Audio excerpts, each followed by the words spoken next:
Last week I posted a video with my thoughts on Just Stop Oil activists throwing soup at one of the sunflower paintings by Vincent van Gogh. A lot of you had a big reaction to this incident, and I wanted to talk about it without getting too political about the whole thing. And then not even a week later, this happened.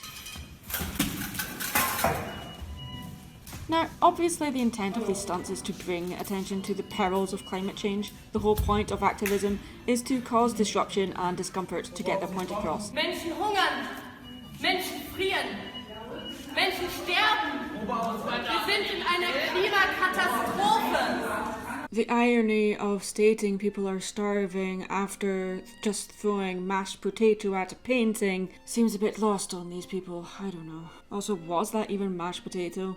These organisations aren't here to make friends, and though potentially damaging museum artefacts grabs the attention of the media the first time it is done, the second time, not so much. Why? Because if you throw food at a painting and then glue your hands to a wall, all you're doing is getting a criminal record for property damage and trespassing, and the security are just going to leave you there because they're just tired of this whole stupid fiasco. Yeah, it's a pretty effective wake-up call in the face of climate catastrophe, but it is also a slap in the face to those who value artistic expression, which is a far more effective way to raise awareness of these issues. Publicity stunts like these make the world aware of the existence of these organisations, but to me it does nothing to bring attention to the causes these organisations are trying to wake the world up to. What I don't appreciate is that the people in these organisations seems to assume that if you are not a member of their organisations, you don't care about the planet. Are they trying to raise awareness or simply recruit more members? Seems a little, I don't know.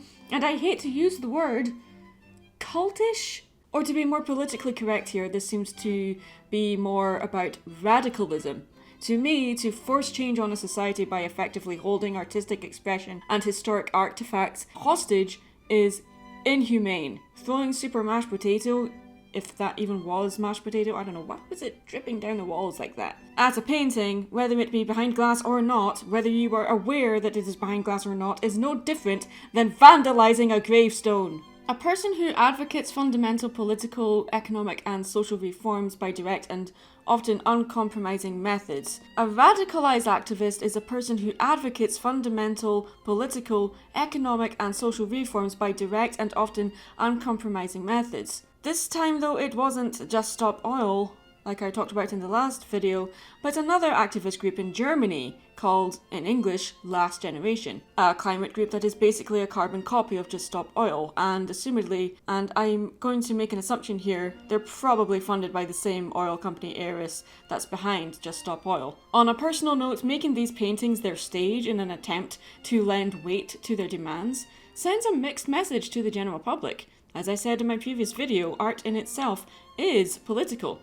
I truly believe that there is a power within art that, when channeled and focused right, can and has changed the world for the better. You could say the same for activism, but this seems to just make the public see environmentalists as crazy. And since these organisations are funded by an oil heiress, maybe that's the true intent. Are these organisations like Just Stop Oil and Last Generations just shams to make the genuine activists look bad? Are these organisations recruiting clearly vulnerable people to take advantage of them to get the message out? Art on its own can't tell you what to do, and I don't want to use my channel or my DeviantArt journal to do that, like I said in my previous video. Once again, the relevancy of this painting and what the activists are protesting is hell of a confusing thing. Not only the painting itself, but the movement it is a part of. Impressionism depicts the intense artistic engagement we have to nature. In essence, Impressionism is about celebrating the environment we exist in. There are 25 variations of the Grainstacks paintings. Each one has been painted in different light and weather conditions, celebrating the environment that Monet himself lived in. Not to mention, Monet slowly went blind before his death and had sons who served in World War I. Throwing mashed potatoes, or whatever that was, at a painting painted by someone like that, it just makes me doubt that these activists even know what they're throwing food at. And like I said in my other video, if your whole thing is about people are starving, why are you wasting food? Again, I don't know what the answer is here, but I for sure know it isn't this. It's turning into a joke, and the media simply won't cover these stunts anymore. But YouTubers like me will, because it brings up an interesting topic of discussion in the comment section. Let me know what you guys think. I'm Mad Munchkin. Stay creative.